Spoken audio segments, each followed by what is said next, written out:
over 100 anarchists for rioting and destruction of federal property. The DOJ has also charged 4 men in federal court for attempting to tear down the statue of Andrew Jackson in Lafayette Square. The FBI has over 200 open domestic terrorism investigations ongoing. AG Barr has created a task force on violent anti-government extremists led by the U.S. Attorney's Office in New Jersey and the U.S. Attorney's Office in northern Texas. With 200 Trump-appointed judges confirmed, the rule of law will be upheld. Democrats at all levels, federal, state, and local, have done nothing.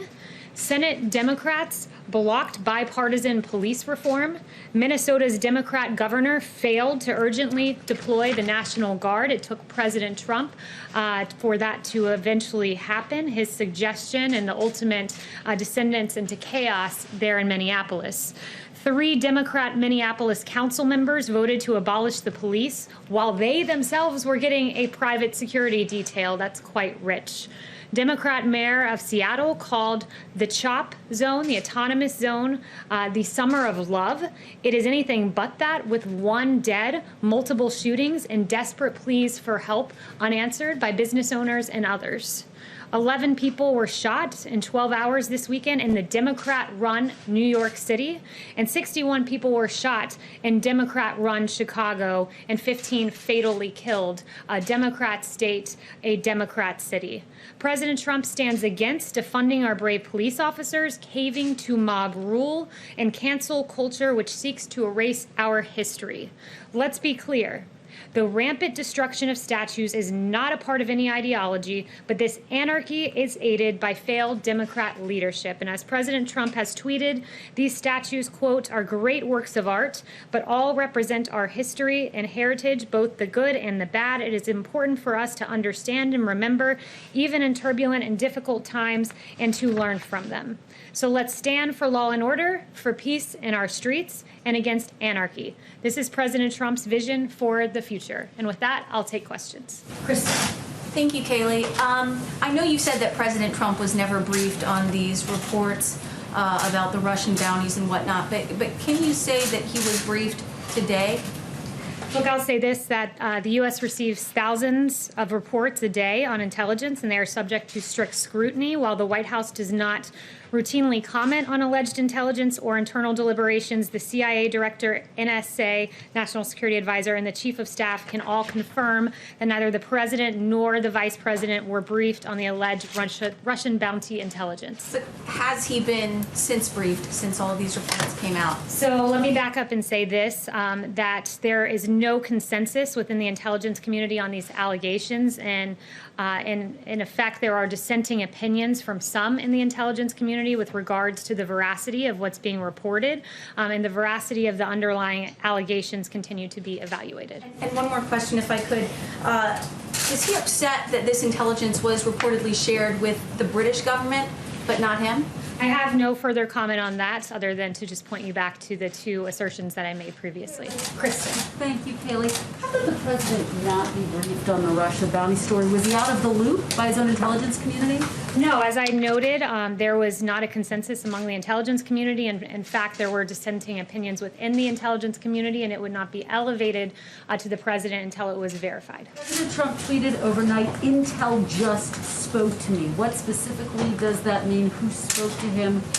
Did that person, in fact, give the president a full briefing in that conversation? So I have no further details on the president's private correspondence. Tell us who's coming to the White House today and who's going to brief those lawmakers. So what I can tell you about that is that last night the Chief of Staff, Mark Meadows, called both Senator McConnell and Congressman Hoyer and said that he would be briefing 8 members from the committees of jurisdiction.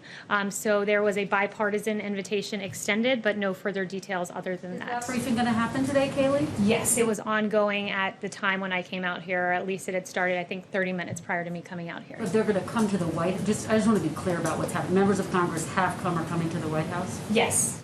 Kaitlyn. Okay, I have 2 questions. One, isn't it concerning that there was even a hint of credibility to this report that the Russians were offering to pay Taliban-linked militants to kill American troops, and the president was not told about it? Has the National Security Advisor or anyone explained why they didn't think it rose to the level that the commander-in-chief should find out about it? So intelligence is verified before it reaches the President of the United States, and in this case, it was not verified. I would note this, though, when the president, there's no stronger advocate for our servicemen and women than President Trump. He never hesitates to act when there is a threat to our servicemen and women. For example, in Syria in 2018, when dozens of Russian mercenaries were killed in retaliatory defensive U.S.-led strikes. So when our adversaries have directly targeted U.S. or coalition partners, the president has not hesitated to act, but this was not briefed up to the president because it was not, in fact, verified. So I understand it has to be verified, but not everything in his daily briefings or in the presidential daily brief that's the written document is airtight. They let the president know about what they are hearing. That's why it's intelligence. So why would that not have been something that rose to that level if, we're sharing it with other countries? The National Security Council and the intelligence community constantly evaluate intelligence reports, and they brief the president as necessary. Okay, so my other question is, if this does be borne out to where the president believes that it is true, what is he going to do to hold Russia accountable? And is he still going to invite Vladimir Putin to the G7, G8, whatever he's thinking of having in the fall? I won't speculate on whether this intelligence is verified or not verified, and I won't get ahead of the president on further actions, but I would just point out that no one... officials are not disputing that this is not true. No one, Ratcliffe is not disputing this. There are dissenting opinions within the intelligence community, and I can confirm with you right now that there's no consensus within the intelligence community on these allegations. And further, I would just point out, I won't get ahead of the president on actions, but with regard to Russia, this president has been extremely strong on Russia, imposing sanctions on hundreds of Russian individuals, expelling dozens of diplomats, closing 2 Russian consulates, withdrawing from an INF treaty, and several other actions. Disputing it in the intelligence community. I have no further notifications for you other than to tell you there's no consensus and there are dissenting opinions from some within the intelligence community. You don't think this report is true? I'm telling you this, that there's no consensus in the intelligence community and that the dissenting opinions from some in the intelligence community exist. Darlene.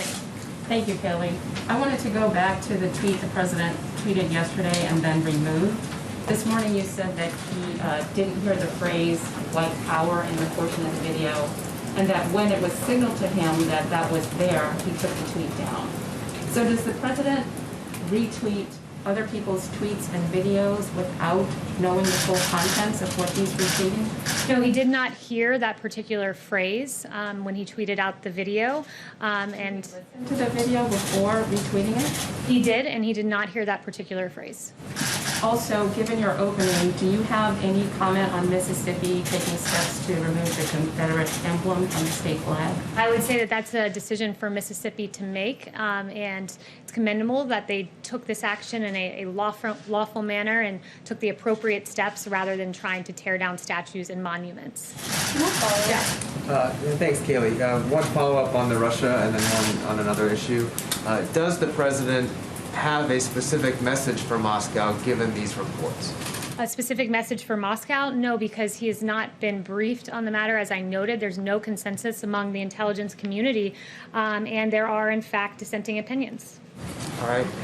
And on a separate issue, Jacksonville, Florida today apparently is issuing a mask order. That, of course, is where at least part of the RNC will be held later this summer. Has the president's thinking about wearing a mask changed at all, given that order and given the increased coronavirus cases in Texas, Florida, Arizona, and elsewhere? So I talked to the president before coming out here. It's his choice to wear a mask. It's the personal choice of any individual as to whether to wear a mask or not. He encourages people to make whatever decision is best for their safety, but he did say to me he has no problem with masks and to do whatever your local jurisdiction requests of you. Yes. Thanks, Kayleigh. There have been reports that some American service members actually were killed as a result of this Russian bounty. What information do you have on that? Look, again, I'm pointing you back to the fact that there's no consensus within the intelligence community. And I would also note that for those of you that are always taking the New York Times at their word, they erroneously reported that the president was briefed on this. He was not briefed on this, and neither was the vice president. So before buying into full-fledged a narrative from the New York Times that falsely stated something about the president, that you would wait for the facts to come out. And note, once again, there's no consensus in the intel community, and in fact, there are dissenting opinions from some within it. But Yes. Yeah, so you say that he wasn't briefed. Does that mean it wasn't in the PDB either?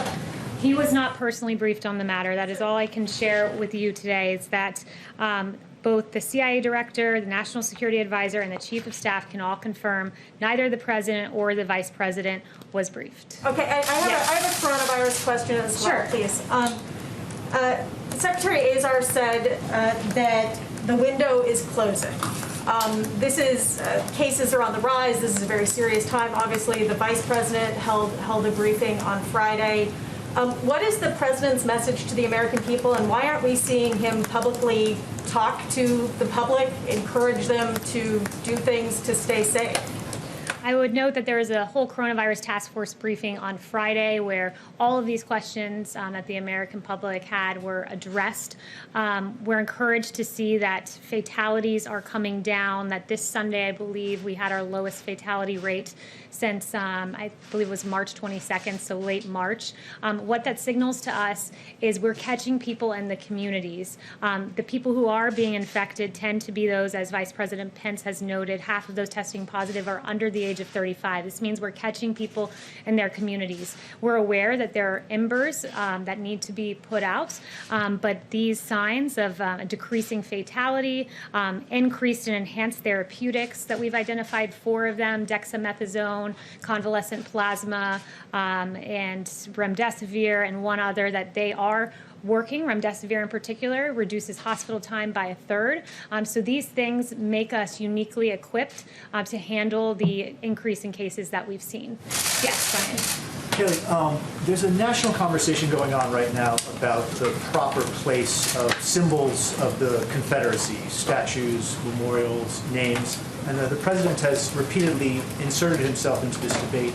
And I think a lot of people are trying to understand what his view of memorializing the Confederacy is and the proper place of the Confederate flag. So a couple questions. One, does President Trump believe that it was a good thing that the South lost the Civil War? And then 2, is he interested in following NASCAR's example and banning the Confederate flag at his own events? Well, your first question is absolutely absurd. He's proud of the United States of America. Second, with regard to our statues, Americans oppose tearing down our statues. There's a Harvard-Harris poll released just last week that shows 60% of respondents said the statues should remain, and 71% said local governments should block groups from physically destroying the statues. So he stands on the side of preserving our history. The question was actually about the Confederate flag at his rallies. Is he interested in banning the Confederate flag at his rallies?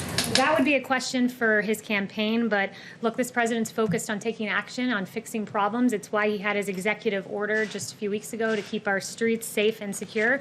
That's where his focus lies, and I think that those who are tearing down statues, they do appear to have no ideology when they're tearing down statues and defacing statues of Matthias Baldwin, an abolitionist, Hans Christian Heg, who died fighting for the Union Army during the Civil War, a memorial for African American soldiers who fought in the Civil War was damaged in Boston, and a monument to fallen police officers was vandalized in Sacramento. This is unacceptable. It's why the president took strong action. It's why he has an executive order saying those tearing down statues will be punished to the fullest extent of the law. It's why 4 people will charge. He will not stand for lawlessness and chaos. He stands with the 71% of Americans who say there is no place for tearing down statues, as these anarchists are doing across the nation. Christian. That it's okay to display the Confederate flag at his events? Christian. Yeah, thanks, Kayleigh. I got a couple. First off, the president's been talking about this big infrastructure push. I'm curious if we're ever going to get a look at the proposal that DOT has been working on.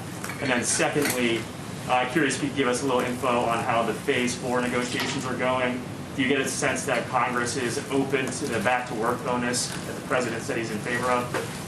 I don't have any updates for you on Phase 4 or infrastructure, but the president has mentioned for the last 3 years he's very keen on Democrats coming to the table and working with us on infrastructure.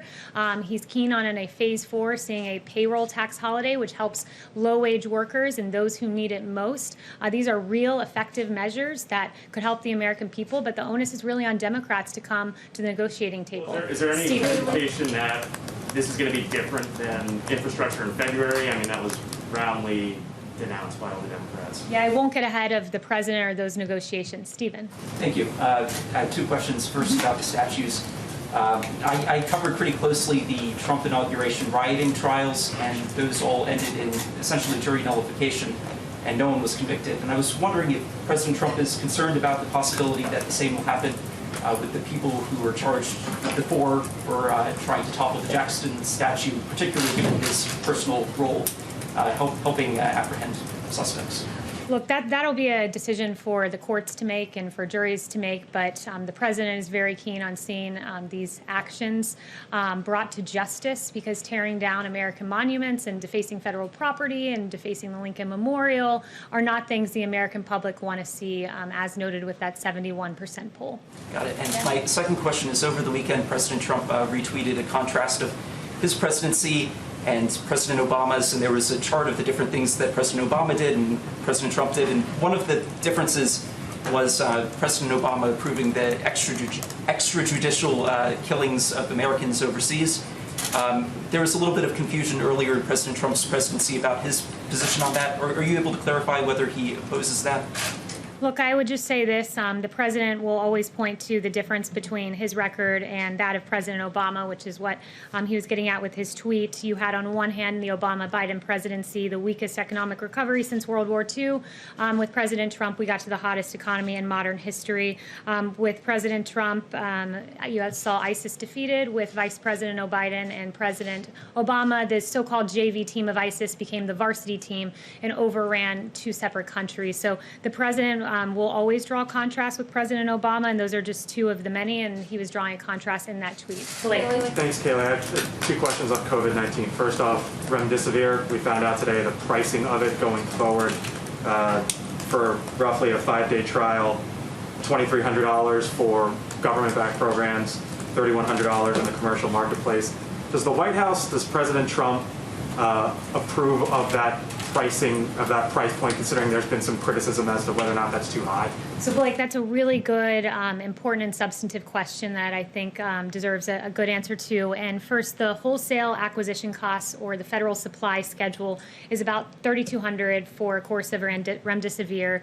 But remdesivir is an inpatient drug done by infusion, and because it is an inpatient drug, the patient would be very unlikely to see the cost of the drug and to pay the cost of the drug, because the way that hospitals get reimbursed for inpatient drugs is that they are paid flat fees for admission. And as Secretary Azar explained to me, this means in layman terms that hospitals have to eat the cost of treatment used. But if they buy remdesivir for, let's say, $3,200, which is the wholesale acquisition cost, and that remdesivir drug saves that patient time in the hospital, they only spend a third of the time in the hospital as a patient without remdesivir. That would mean that the hospitals are actually profiting because they're getting the patient out early. So that basically all comes down to saying that the patient will not see that cost. With the price point. Right. And then secondly, just picking up what Jeff had asked about masks. You said the president had no problem with masks and that individuals should do whatever their local jurisdiction requests. However, the HHS Secretary Alex Azar said this weekend, quote, "We've got to practice social distancing. We've got to use face coverings when we can't practice social distancing." So if individuals are going into an area and social distancing cannot be practiced, should they listen to the local jurisdiction in which face masks might not necessarily be mandated, or should they listen to the HHS secretary who says wear a face mask? So the CDC guidelines they are recommended but not required, and the president would encourage everyone to follow the orders of their local jurisdiction and CDC guidelines. Todd. Thank you. So one question follow-up and then a separate issue. I just want to be clear, there are congressional leaders who are being briefed on the Russia situation, but the president has still not been briefed on the situation?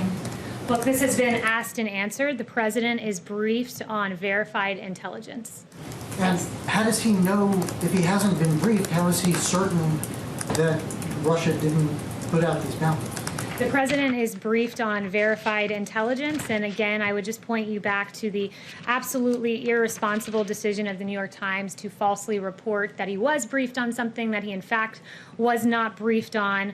And I really think that it's time for the New York Times to step back and ask themselves why they've been wrong so often. The New York Times falsely claimed Paul Manafort asked for polling data to be passed along to Oleg Oleg Deripaska before having to issue a correction. In June of 2017, the New York Times falsely wrote all 17 intel agencies had agreed on Russian interference before having to issue a correction that it was only 4 agencies. In 2017, February of that year, New York Times published a story claiming Trump campaign aides had repeated contacts with Russian intelligence, which even James Comey has said was almost entirely wrong, New York Times.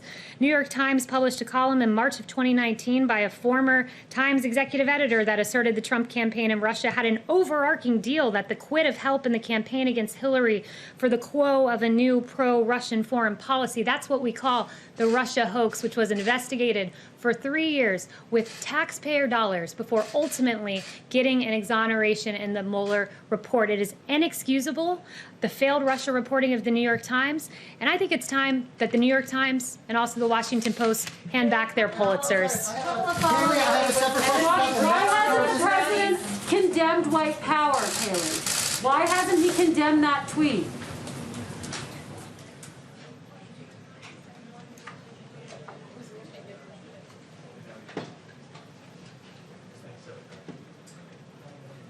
Kayleigh, you going live?